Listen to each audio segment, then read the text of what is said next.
Hello guys, তোমরা সবাই কেমন আছো? আশা করছি খুব ভালো আছো। আমার শরীর খারাপের কারণে আমি এতদিন ধরে কোনো ভিডিও দিতে পারিনি। যাই হোক, আজকে ছিল জন্মাষ্টমী আর রাত 12টার পর হলো শ্রীকৃষ্ণের জন্ম হয়েছিল। তার জন্য সবাই ঘরে ঘরে ওকে পুজো করে থাকে। দুধ, গঙ্গা জল, 5 রকমের ফল দিয়ে ফল বৃষ্টি, তারপর 5 রকমের ফুল দিয়ে পুষ্প বৃষ্টি, নানা যেগুলো রিচুয়ালস থাকে ওইগুলো আর কি মা কমপ্লিট করছিল সুন্দর করে মুছিয়ে। ভালো করে আবার নতুন জামাও পরিয়ে নিল। আজকে ছিল জন্মাষ্টমী আর রাত 12টার সময় গোপাল ঠাকুরের জন্ম হয়েছিল, ওর জন্য রাত 12টার সময় এই কাজগুলো করছিল। আর সারা দিন ধরে তো যাই হোক উপোস করে বানিয়েছিলাম তালের বড়া, মালপা, লুচি, সুজি, বিভিন্ন ঠাকুরের ভোগ।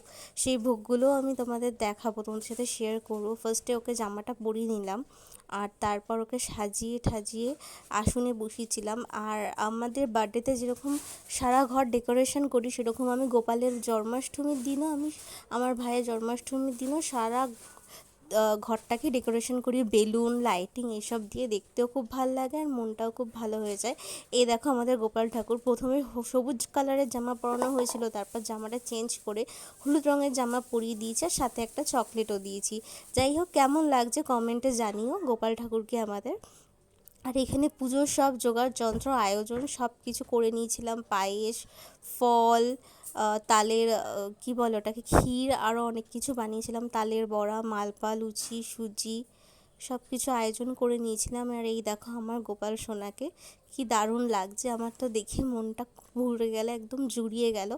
আর কার কার বাড়িতে জন্মাষ্টমী পালন হয় সবাই আমাকে কমেন্টে জানাও। আর যদি ভিডিওটা ভালো লেগে থাকে সবাই একবার জয় গোপাল আমার কমেন্টে লিখে দিয়ে যাও। আজকাল খুব ট্রেন্ড চলছে, বড় বড় ইউজাররা যারা আছে তারা এইভাবেই আমাদের ছোটো ছোটো ইউজারদের বোকা বানাচ্ছে। খালি বলে আমাদের কমেন্টে কমেন্ট করো, তাহলে তোমাদের ফলোয়ার্স বাড়বে, এই বাড়বে। আদতেও কিচ্ছু না, তুমি তোমার মতন কন্টেন্ট দিয়ে যাও, সবাইকে একটু সাপোর্ট করো, সাপোর্ট পাবে। যাই হোক, ভিডিওটা ভালো লাগলে লাইক, কমেন্ট আর শেয়ার করে দিও, আর ফলো করতে ভুলো না। যাই হোক, দেখা হবে নেক্সট ভিডিওতে, ততক্ষণ টাটা।